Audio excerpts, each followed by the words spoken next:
All right. First, a little bit of a very brief, I promise, short introduction to the Protect project. So we'll go a little bit through what pre-commercial procurement is, what we talk about when we talk about climate services, and why is it important to know more about data standards in this context. So what is the Protect project? The Protect project is a Horizon Europe project, and its main goal is to raise awareness and build capacity for the use of pre-commercial procurement in the co-development of climate services. Here we mostly talk about climate services using Earth observation, but the same principles apply to pretty much any climate service.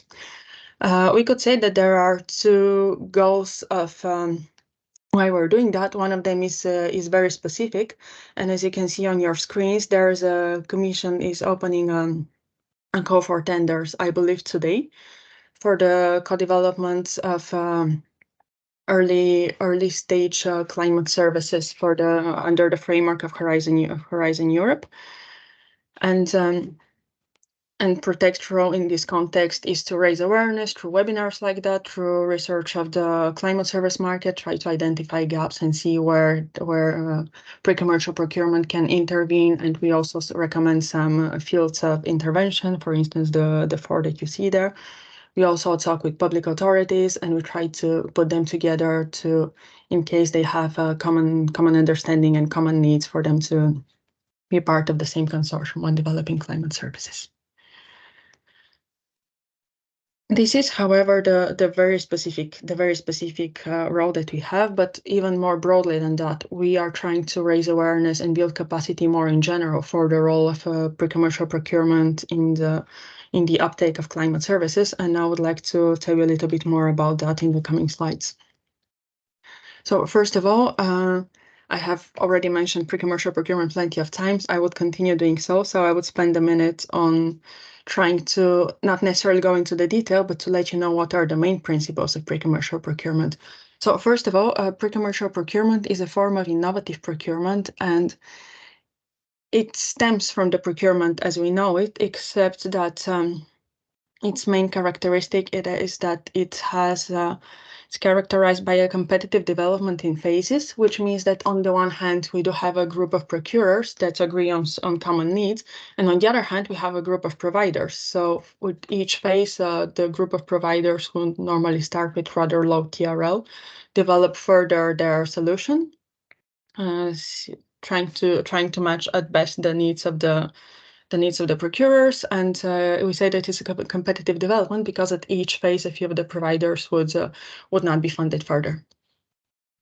It is pre-commercial procurement has been around for a while. We know that it has already been sparsely used for sometimes for climate services, sometimes even for Earth observation-based climate services, and it's very often allows to help with situations where the solutions to be provided have very high level of technicity in them, allowing thus to the public procurers to understand better these, because it could be very complicated for a public procurer to put a specific requirements in the tender in terms of technical requirements, or as you'll hear a little bit later about data needs and data standards.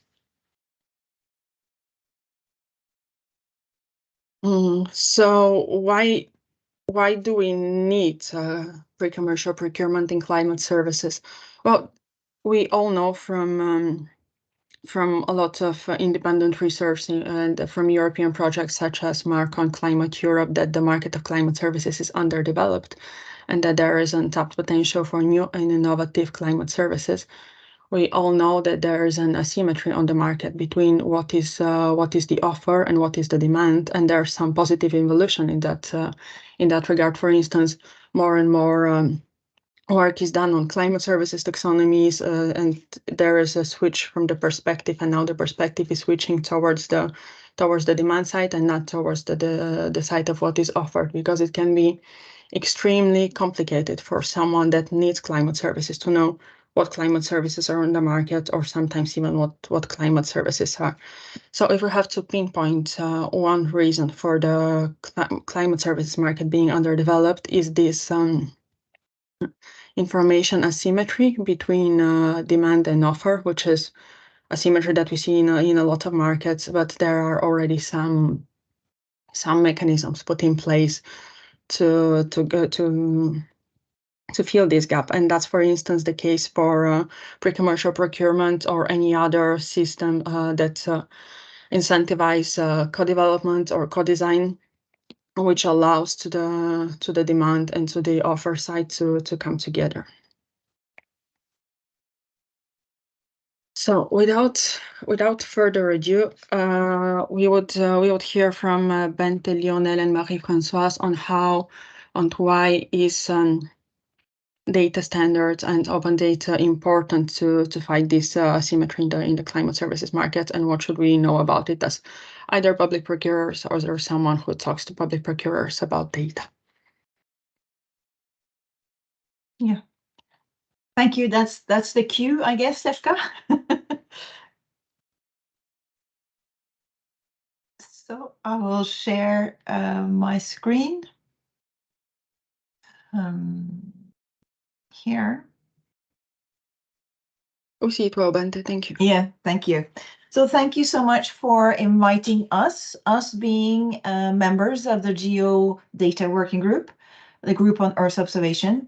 It's Lionel Ménard, Marie-Françoise Vadreau, and I myself, and we will switch between the slides here to present.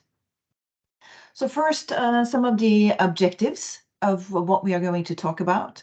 You will hear what should public bodies be aware of when it comes to data standardization and open data. That's one of the objectives. And how are data standards indispensable to assess the quality of procured and envisaged data solution? And of course, introduction to the open data sharing and data management principles that is included in this process. So geo, fair, care, and trust. You will learn more about that. So first, we want to raise your awareness about the open data and standards. We will show you some best practices and also some useful tools. So open data is, as a concept, is not new. The first we have listed here, some milestones, is the WMO, so the World Meteorological Organization. You can imagine that they need to share data among themselves for better weather forecast. And among the members, they decided to do this already in 1963. In 1998, we had something important happening, the Baveno Manifesto, who was the starting point of the European Global Monitoring of Environment and Security, GMES, now called Copernicus. We also had the Aarhus Convention in 1998 that should ensure, environmental information, access to environmental information, public participation in environmental decisions, and justice. Then another important milestone is in 1999, the International Charter for Space and Major Disaster, and that has been put into action several times. Whenever we have a major disaster, specifically the space agency around the world are opening up their satellite data for common use. And GEO was the start of GEO was actually happening already in 2003 as a follow-up of several of these big events before, but recognizing that having a body that addressed Earth observation was necessary, and the foundation and the actual opening of GEO was in 2005, and it was founded on the GEO open data sharing principles. In 2008, this is another important milestone, Landsat, the US satellites, made their data free and open, and that showed a very economic, interesting development and use of an extensive increase of use of data. 2012, Copernicus is operational and named Copernicus. And WMO in 2013 decided to open not only the data to their members, but to everyone who is interested in the data. In 2015, we enhanced the geodata sharing principles and also included the geodata management principles that you will see is enabling us to actually implement the data sharing principles. And in Europe, just a reminder, you might know this already, but we have some legislations and directives, etc., that helps us, that enforces or enhances, I would say, the principle and idea of open data sharing. So we have the European Strategy for Data, we have the Data Governance Act, the Data Act, and what is a super hot topic right now is the European Common Data Spaces. As a backdrop of this is the INSPIRE directive. Again, the INSPIRE directive was supporting the sharing of data across governmental bodies in Europe. And it has been worked on a lot, and Marie-Françoise will talk a little bit more about that, but that's also an important support framework that supports open data sharing in Europe. So the famous geo-data sharing principles, here they are as they stand today. And I'd like to actually read them out to you because they are super important. So data, metadata, and products will be shared as open data by default. And by making them available as part of the Global Earth Observation System of Systems data collection of open resources for everyone, without charge or restrictions on reuse, subject to the conditions of registration and attributions when the data are reused. The second one, where international instruments, national policies, and legislations preclude the sharing of data and open data, data should be made available all the same, with minimum restrictions on use and on no more than the cost of reproduction and distribution. All shared data, products, and metadata will be made available with minimum time delay.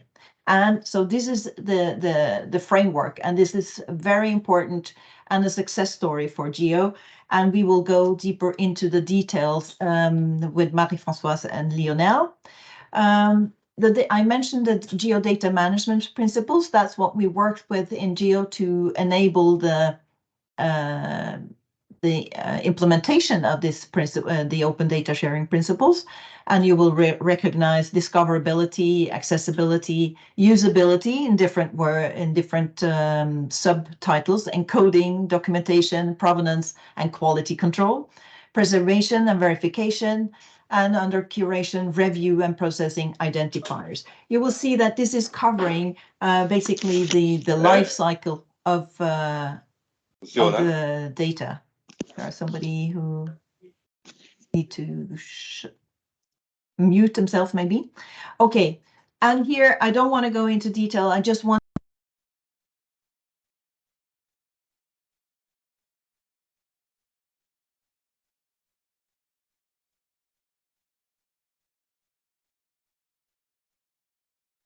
I have lost Bente. I think Bente, I think you're muted. I think you're muted. Sorry, Bente, you're muted. okay. When did I got muted? I think when you just switch the slides. This slide, yeah. So what I wanted to show here is that we describe each of these principles, management principles, in more detail. And on top of what you see here, I don't want to go into the details, but we have even more details, guidelines, who explains or show how this can be implemented.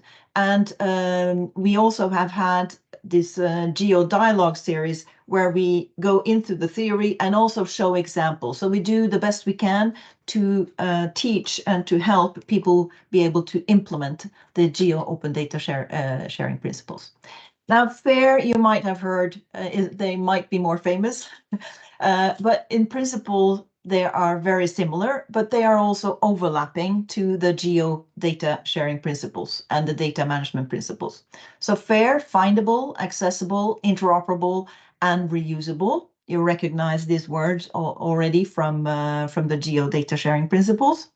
And again, what I want you to make a note of here is the metadata. That metadata is key in order to make data actually open and usable for the users. So these are, again, the description of what you need to do with the data, what you need to look for, a good management of the data. One extinction between GEO principles and FAIR is that GEO is actually saying open. FAIR is not necessarily open, free, but and it's not only Earth observations. So GEO is Earth observations. FAIR is covering other types of data as well. So it's more wide-ranging in that sense. If you follow the GEO Dialogue series, you will see actually how the GEO principles and the FAIR principles have some overlap, but actually are complementing each other. As with, oops, no, I was, what is happening here now? I'm not sharing. Yes, sorry. Here, the CARE principles, yet another set of principles, and they were developed as a need from the indigenous people and looks more into the human factor, I would say, that and the benefits. Here you see the benefits of collective authority to control. So some words and some principles related to the control of the data, responsibility, so responsible use of it, and also ethics, that you are not, and I think this is that you are not exploiting people's rights. So this is complementary to the other principles. The same with the trust principles, which has been developed with the focus on the repositories of data, but of course they are also covering the life cycle. But transparency here is important. One of the things that they want to have to address, responsibility again, focusing on the needs of the users, making them sustainability. And since we are talking about here climate services, of course, sustainability of the data and how you store and preserve the data is very important, and that the technology is actually meeting the needs to support secure, persistent, and reliable services. So those are the principles that we have to help us implement open data sharing. And before I give the floor now to Marie-Françoise, who will go a little bit deeper into some examples on specifically to how we handle the restrictions on use, because sometimes we want to restrict and we want to have control on who is using it and how we are using it, etc.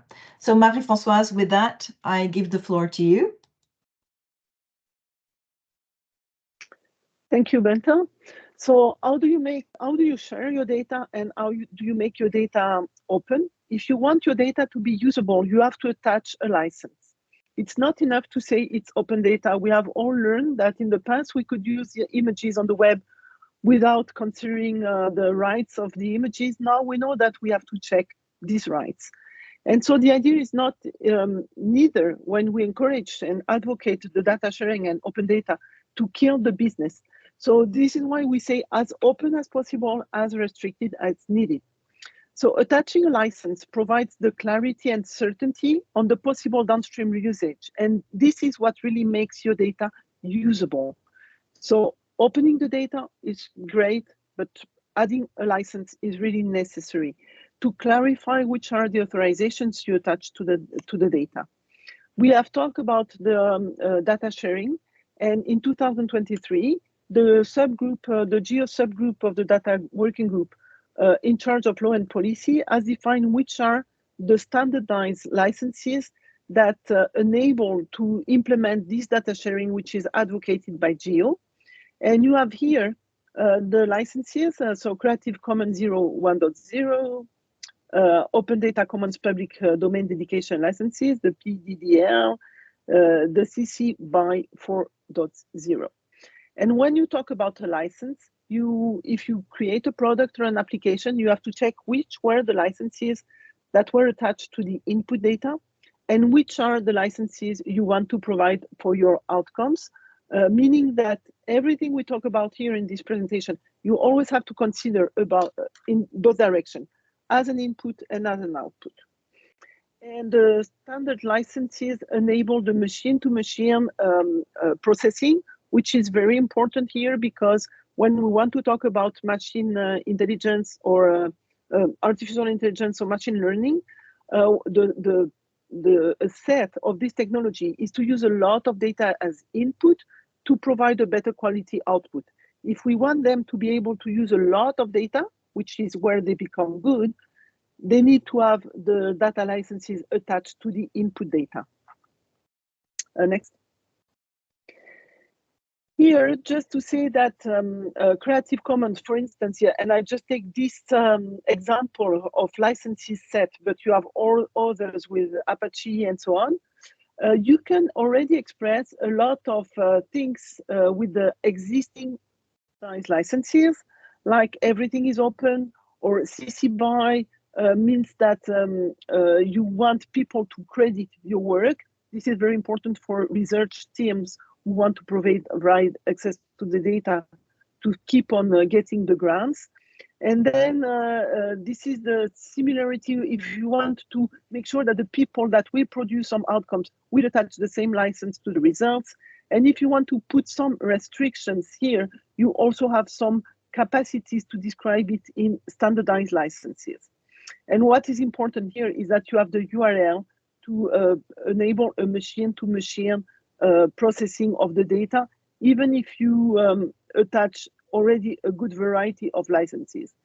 And the problem now is still that for some restrictions, the existing standard license are not enough, and people go into complex PDF, which are hardly usable by machine, impossible to use by machine, but even hardly usable by man, because you often need a lawyer to help you translate what are the rights and the things you can do with this data.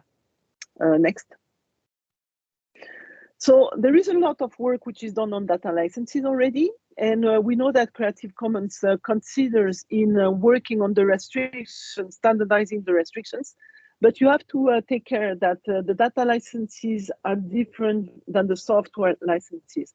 And in fact, because more and more products are not, in the past, data was pre-computed, more and more now we have online applications that calculate on the fly when you request a product, to avoid pre-calculating too many things that become obsolete. This is particularly important for environment products. And the software licenses are different than the data licenses, and a lot of work is still to do to be done here to clarify the good use of licenses and the best practices. Next. So I talked a little bit about the standard licenses, but everything that Bent has mentioned before, the FAIR principles, the geodata management principles, are enabled by standards. OGC is an organization defining open standards. You have standards which are not so open, but standard already is a good step. Open standards, we think, is better. So open standards are technical standards developed through a collaborative, consensus-driven process, and they are publicly available for everyone to use and to implement. And these standards are very essential to make the data findable, accessible, interoperable, and reusable, ensuring that different systems can interoperate together seamlessly because they all respect the same standards. Next. So what is interoperability? Because when we mention FAIR, findable, accessible, people understand what we talk about, interoperable, we lose a lot of the audience. So I just want to clarify here that if you have pieces of software like that, they're completely incompatible. Here you make the software compatible, but you have to make a specific development each time you want to connect some pieces. Here you have a real interoperability. Having interoperability does not mean that you do not have some barriers. You can have some extensions that break a bit the compatibility, but when you provide your software, you just have the specific extension to describe, and you don't have to rewrite a document on how to connect. And you can put some legal barriers to your use of the data, as mentioned before with the licenses. And again, you have to consider that in input and in output. So inside the piece, you don't have to respect any standard because you are in your world. You don't want to communicate with the outside world. But when you, as soon as you want to interface with the rest, and this is specifically important for climate change applications, because usually you need data that come from different silos, from social data, so infrastructures, environmental, and this is why standards are so important here to make people communicate together. And so in these cases, you are out of the piece here. Next. So what is the value of open standards? There are many of them, and maybe I will not go into all the, you will have that to review quietly, but it creates a healthy and fair competition, and it avoids monopolies. And it reduces the cost, because when you have to switch a provider, to switch a component because the prices suddenly increase, or because some providers have disappeared, you will lower the risk of dependency and you will reduce the cost. This also encourages companies to stay competitive and to focus on the quality of the product rather than relying on vendor lock-ins. Again, we come back to the monopolies. And it helps to promote social values such as accessibility, transparency, and inclusivity, ensuring that all types and sizes of company can provide the value added to your system. And it plays a critical role in promoting innovation, competition, accessibility, cost saving, social values, and risk resilience. It's also, but developing open standards is always challenging, because you need to involve a lot of different good diversity of stakeholders. And the strong word in open standards is to have a consensus-driven, agile development process. And then what we fight against is that we work into technology, this evolves very fast. And so the standards have to adapt to the change, but maintain a stability for people to invest in implementing them, but be able to stick to the evolution of the technology and the challenges. Next. So these are some examples of reference standardization bodies. ISO for everything, in fact, but the ISO TC 211 is about geographic information and geomatics. It's a subgroup from ISO. Open Geospatial is about location standards. So this is what we think is that to make data interoperable, the location is key, because everything happens somewhere and the data you have to mix together are the data that open in the same location. The World Meteorological Organization, we have mentioned already before. I could have talked also about ICAO, the Aviation International Organization, but here we talk about environment and climate change. So this is why I have announced this one, and AHO. So these are the reference standardization bodies for environment and climate. Of course, there are many more, and we do not compete, we cooperate together. So for instance, OGC and ISO cooperate on many topics, and you can see here on this URL, all the standards from OGC that have been endorsed by ISO. So very often these big standardization bodies use the consortium like OGC as incubators to define standards that they then endorse when they consider it relevant. Or they have some joint groups and agreements, memorandum of understanding to work together on some topics.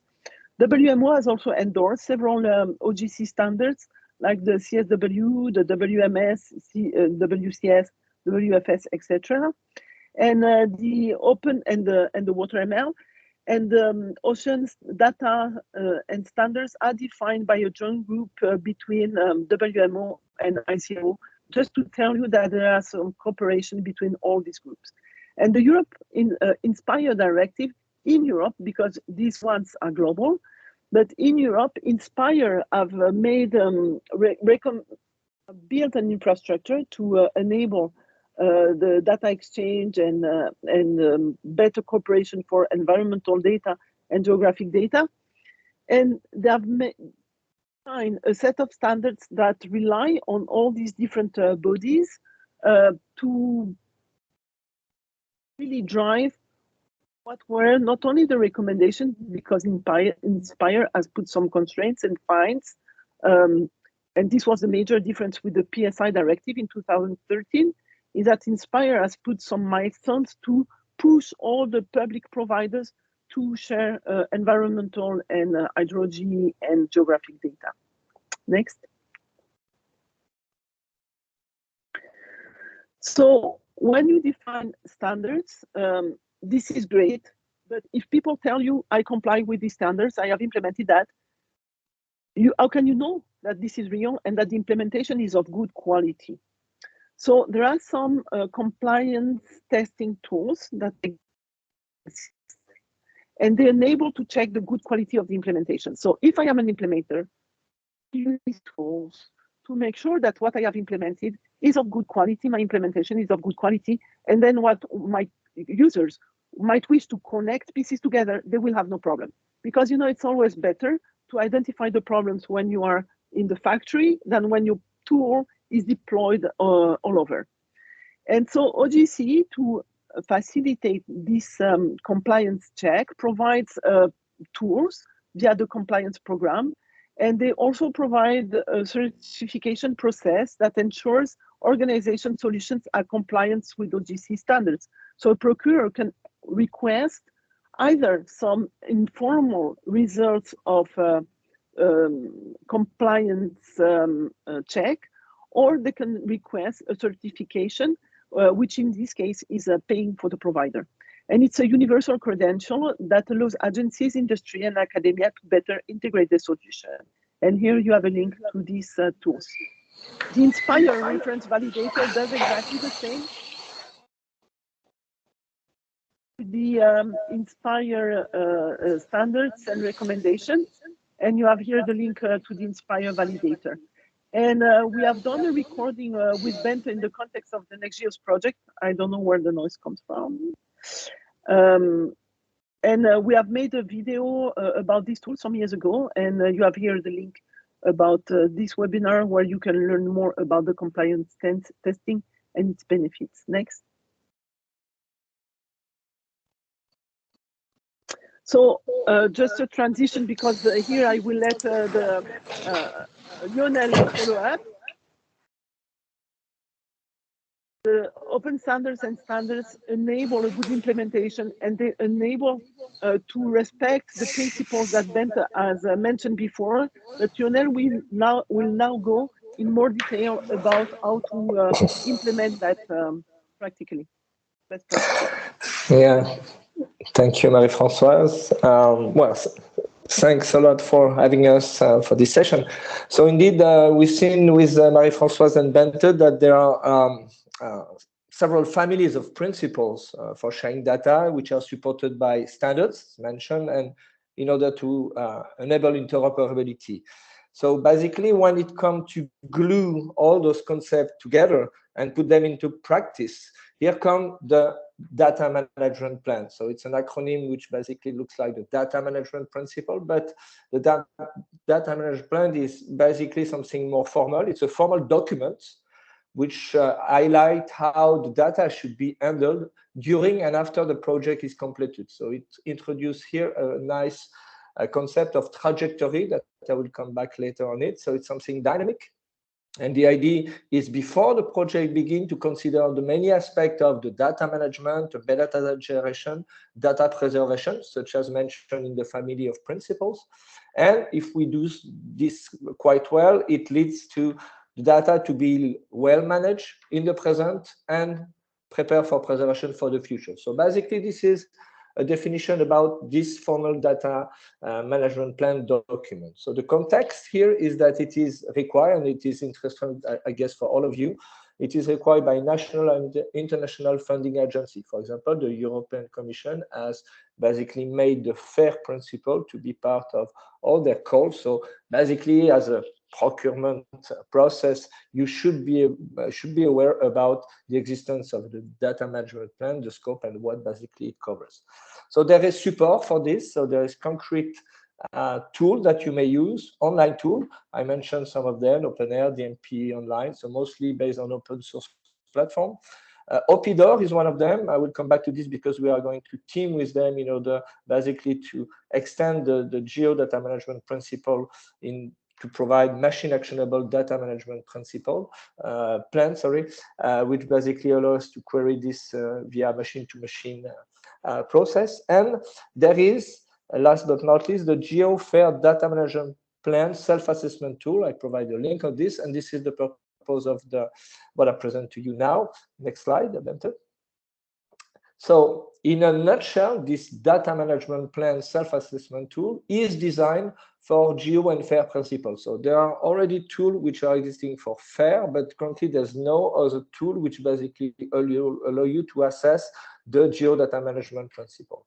So you will find in this tool, it's an Excel package with some macro. You're going to be able to assess the 10 geodata management principle and the 5 FAIR principles. So basically, there's going to be the 2 sections which are covered into a single package. It's free, it's open, it's simple, it's easy to navigate. You will look at the bottom of the bar. For each tab, you have a dedicated principle. You may basically be requested to answer. I provide you a snapshot on the right side of the slide. It allows templating, so you can change the look and feel of your data management plan, your logo, and your footer. It is based on self-assessment, so the idea is that you will be conducted to answer the question which are asked by those principles, and you can basically put it in the scope of a pilot development or a project as itself. So again, it is quite, let's say, large in terms of scope. It provides the recommendation and the guidance. I will come back to this, but basically you are guided each time you enter one of these principles to be supported in order to better answer the question which is asked. You have a notion of compliance and trajectory. It's an interesting thing because, again, it's made this document a living document. It has been tested and developed and validated on 37 pilot in the scope of the eShape, a EC-funded project that has lasted for 4 years, where we have had 37 pilots that has conducted this data management plan exercise 2 times because it has been put in 2 sprints. So we have had a good feedback from various, let's say, different type of let's say, activity related to Earth observation. It has been a great help for them to have this tool available. And it is free for download in the GeoKnowledge Hub in the link that I provide previously. So next slide. So Bente has talked about this overlap of geo and FAIR. So indeed, there are some overlap, and there's an exercise that has been made in order to identify those overlap. You can see those in the arrow. And next slide. So just I would like to emphasize on this as an example. So the data encoding, which basically overlap with interoperable. So next slide. So in the tool, we have made sure to ease the process of the people who will need to fill this data management plan, where if you fill the DMP3, which is on the left side, the answer will be put in the FAIR3 on the right side. So again, you can go on the FAIR3 back to the DMP3. So the idea is that we consider overlap not to make the people repeating things if there is no need to do so. So you see that on the right side, there are some other questions in FAIR you may be keen to answer, but the answer that you provide on the DMP3 is basically put in the FAIR3. Next. I mentioned this idea of compliance and trajectory. It has been a new concept that we have introduced in the document as well. So the idea is there basically is to make sure that it is a living document. So you can basically start by filling this DMP without not having the answer for every question. So basically, you can leave this based on the level of compliance. Say, for example, it is applicable, but it has not started. And maybe at the end of your project, you will be in a position to say it has been either partly implemented or fully compliant. So we have introduced this compliance for the level of compliance, the level of interoperability. Basically, are you currently interoperable according to a given standard or fully interoperable? We ask you about the potential exception as a free text and the nature of exception. Next slide. And if you look at this final document, so I just put in the red square the DMP3 answer, where basically in the case of a pilot that we have developed in eShape, it has started to be partly implemented ongoing. it has ended up to be fully compliant. So there is the detail which I include in order to basically answer the question about this data encoding. There were some exceptions, basically, and they were due to commercial restrictions. So at the end, you have a ready-to-go export to Word or PDF with templating, where you have been able to gather all those questions, one by one, with some guidance and support, in order to have your ready-to-go data management plan that you may basically address to your funders. Next slide. Here I put a closer look and a bit of warning. So I just take this example again, DMP3 and interoperable. Next slide. And I just want to illustrate here that it is not that easy to answer all those questions. And for example, this is the question you are asked either in GeoDMP3 or FAIR3 about the encoding. And you see that basically, so you have the recommendations. They say, hey, you need to be aligned with international standards. You have the guidance. They list such standards, saying in order to be interoperable, you should cope with the standard from OGC, OpenDAP, the one that has been presented before. And same for FAIR3. They say, hey, you should be coping with data that should be readable for machine, making them interoperable. And they introduce as a guidance some new vocabularies or UUID, which are unique identifier or digital object identifier. So again, for someone who is not familiar with this concept, that might be a bit tricky. It's not for all the principle, but again, be prepared to be basically challenged and to need maybe to review some documentation associated, such as been presented before. But this is the type of question you may potentially be facing when you fill the DMP. Next slide. So as a wrap-up, so this data management plan self-assessment tool is a very, very powerful and flexible formal framework to assess data and services compliance towards Geo and FAIR. It has been designed basically to tackle those two principles. You are rewarded with an automatic generation of a data management plan. It's a document. You can take it and again, put it and send it to your funders. In practice, it is not easy to answer all the DMP questions, and there can the trajectory that mean that maybe you will scale up and getting more knowledgeable about those questions. So the trajectory and the compliance will be of support for this exercise. And I want to mention that in 2024, it's a planned activity in Geo. We are going to implement this tool, which currently is in Excel, which of course is not standard and interoperable at all, but still easy and easy to get access and to understand. But we are going to move it in OPDOR. So this is the platform for making a reliable, scalable, interoperable, and machine actionable data management plan. So thank you. I will leave the floor back to Bente, I think. Thank you, Lionel. So there's a lot of information if you're not familiar with the data management, and this is new for you. There's a lot to take in, but you may have noticed that we have some links to more material also, and you will get this slide deck, of course.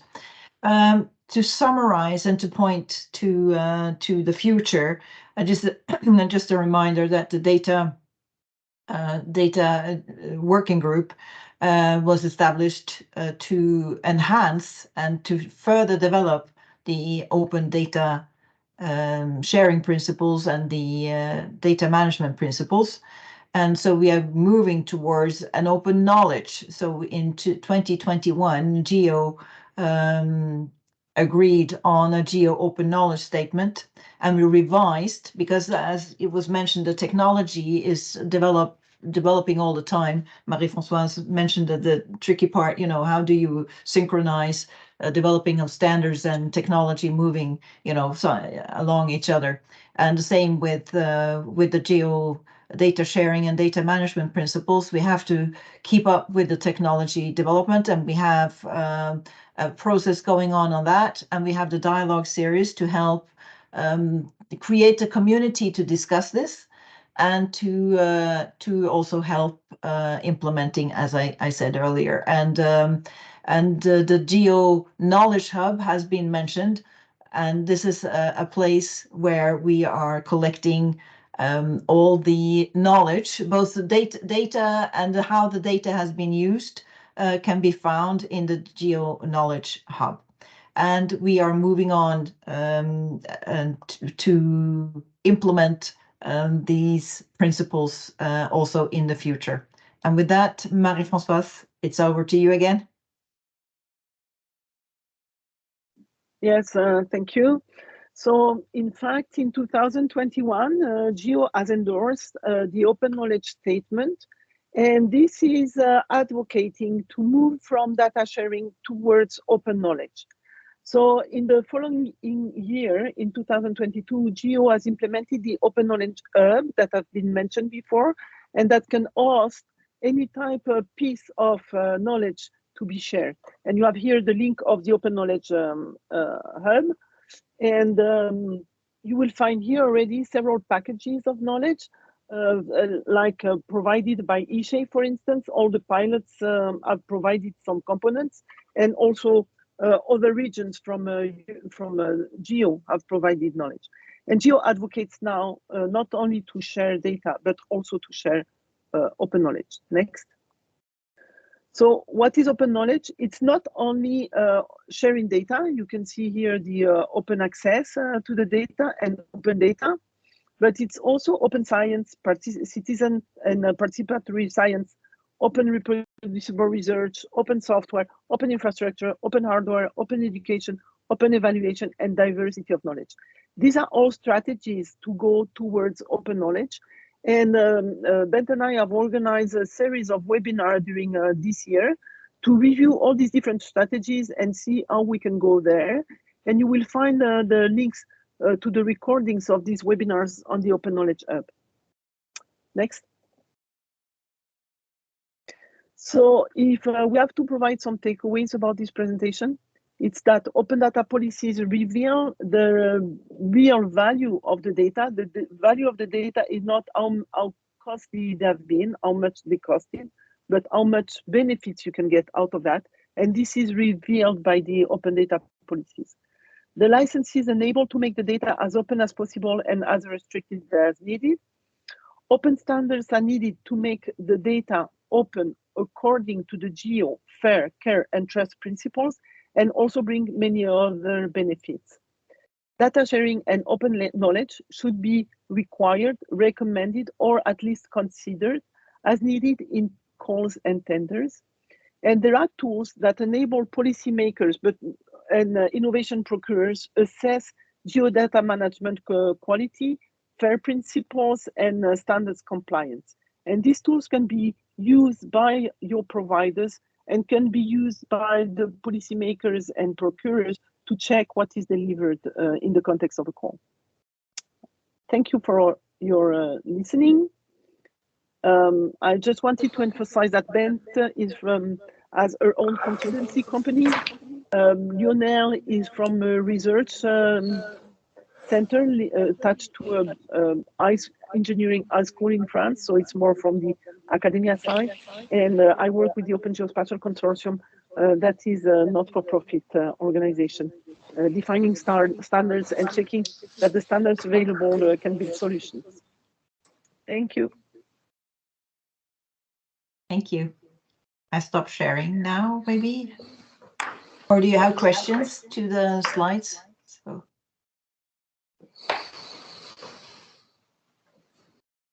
Stefan has a question. Go ahead, Stefan. Yes, thank you very much for the excellent presentation. It gives you excellent insight. I just have one question. If I go, for example, to Copernicus or to the Copernicus website, official website, I see that Copernicus is also offering access to its data to a sort of, what is it, cloud services or something like that.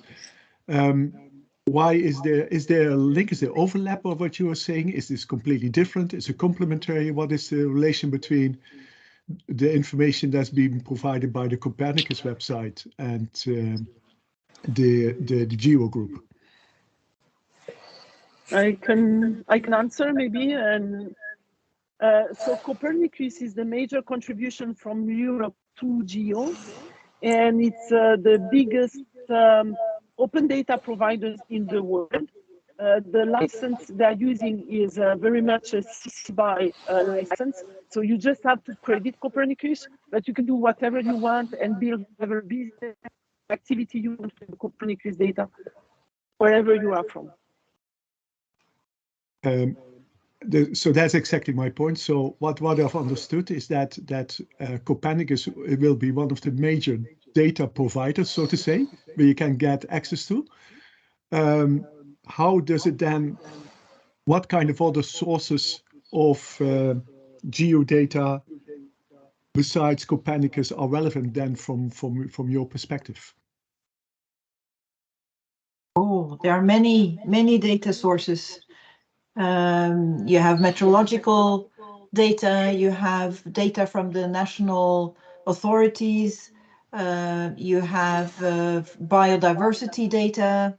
I mean, there are many different data repositories and data providers in addition to Copernicus, both on a regional scale in Europe, but also national data sources. And that's so the whole package, the legislation around data sharing is supposed to help sharing all that data.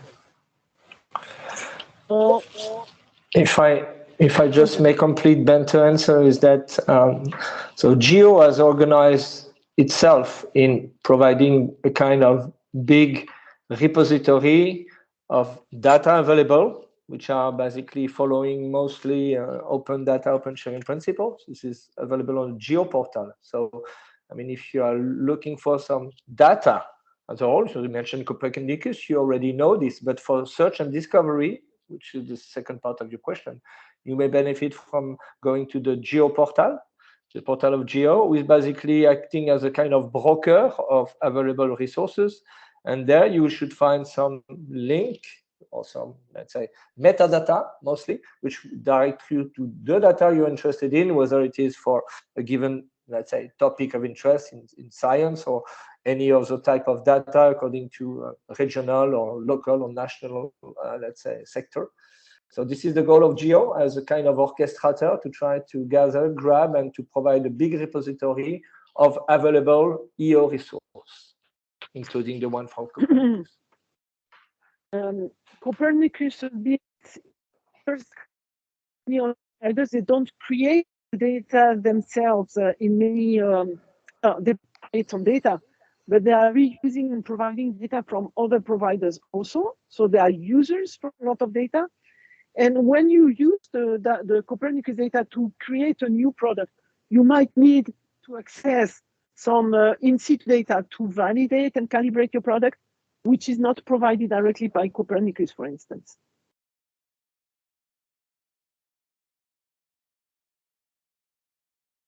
Sorry, thank you. No, I just was referring to the how does Copernicus call it, data information access points or services or something like that. If you just go to the Copernicus site, you can see, they also provide access points or something like that, or access services with cloud services. That was just my remark, but thank you very much. Thank you.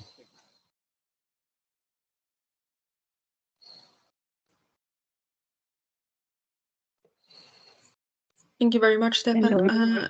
Any other questions? We have a couple of minutes left.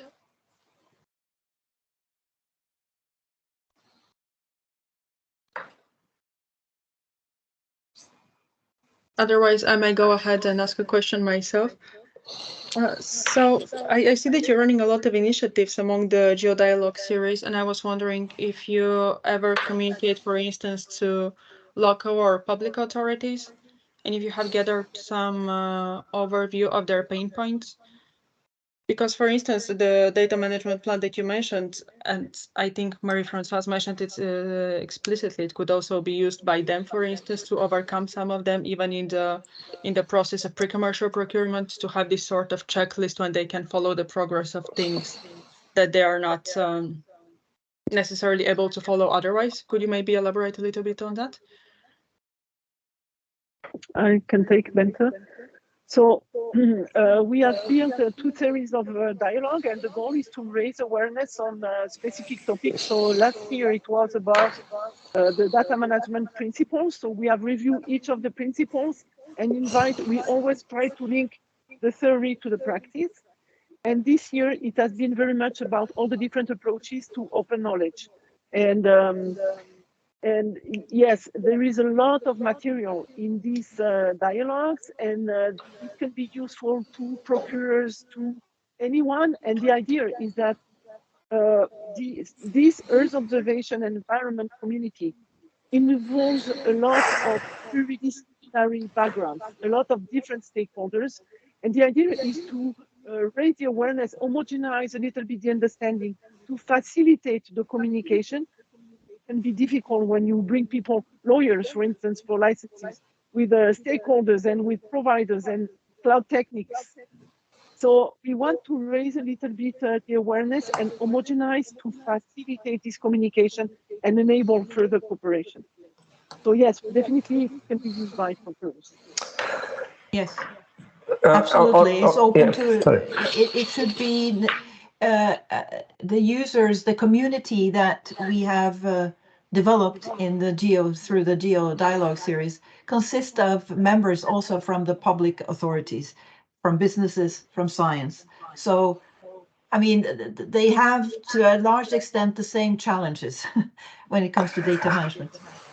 And I would suggest, Efka, that for the third season of the dialogue series, because currently we are at the end of the second season, so for the third season, we may have some testimony from this procurement, let's say, group of people in order to basically assess what they have been facing, what they have done.